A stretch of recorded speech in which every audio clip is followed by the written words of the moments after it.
Hello and welcome to my Perl tutorial on object-oriented programming.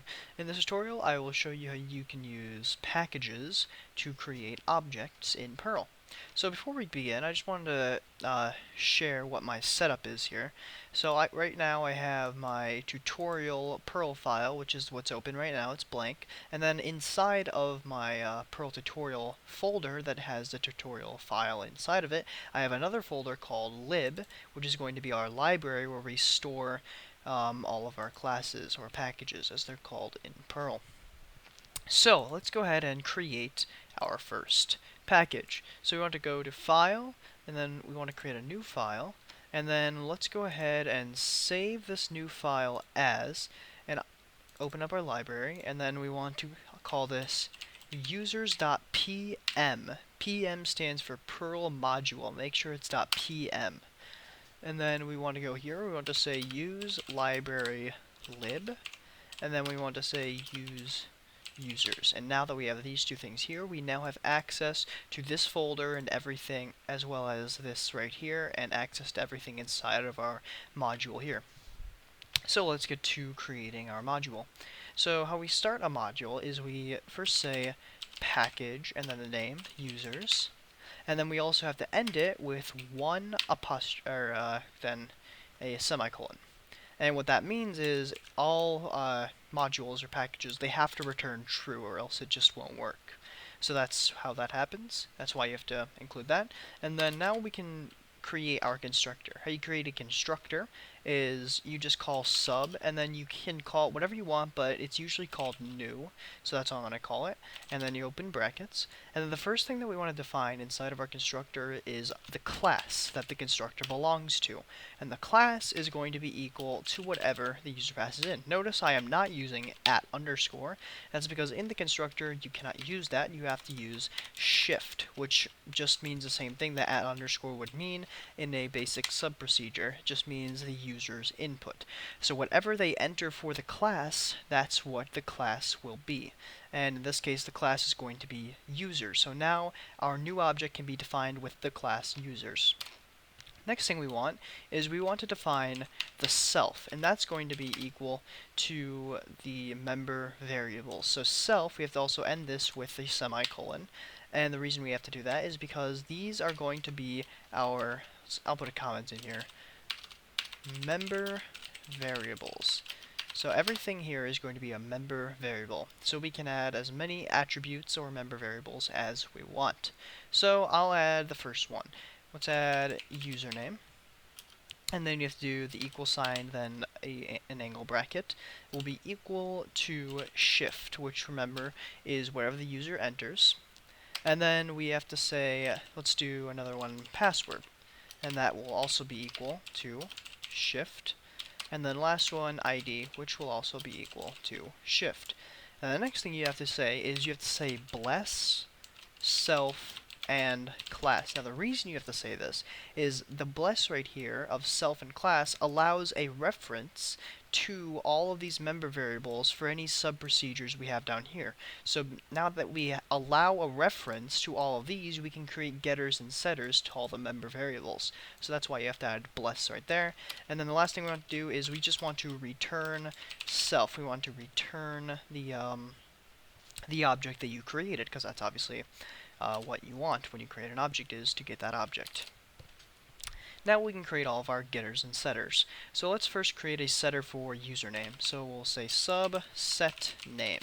And how we can go about this is we define my, and then self and new name is equal to whatever the user passes in. And since the user is going to pass in, or us in this case, an object type, which is going to be users, we can now use the reference to all these member variables because we have bless right here.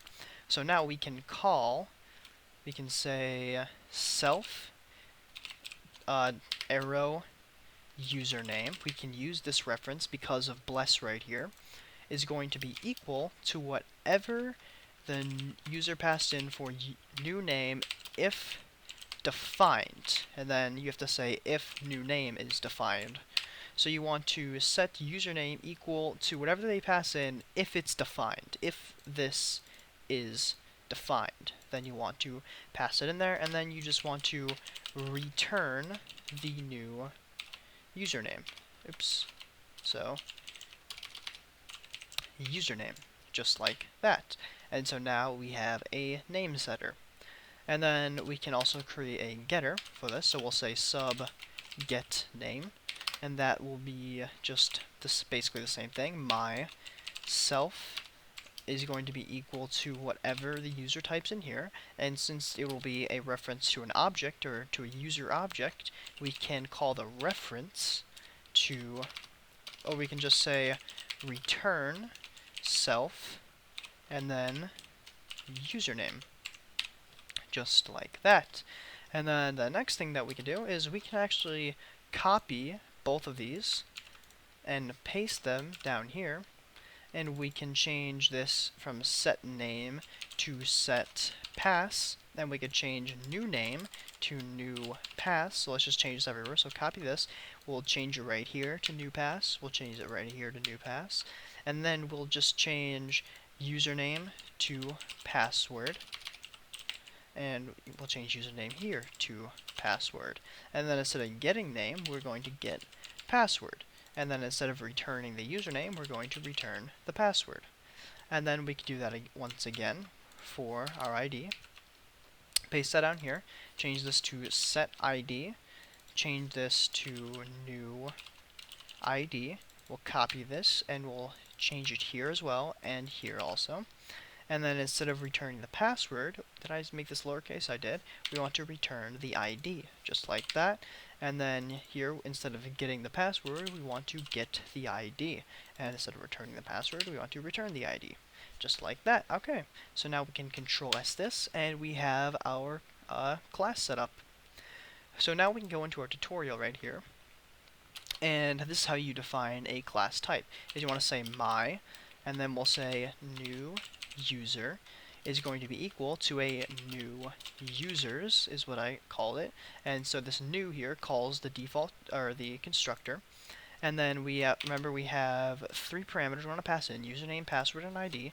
So I'll say Ben, my name. Password will just be 1234, and then ID will be 1.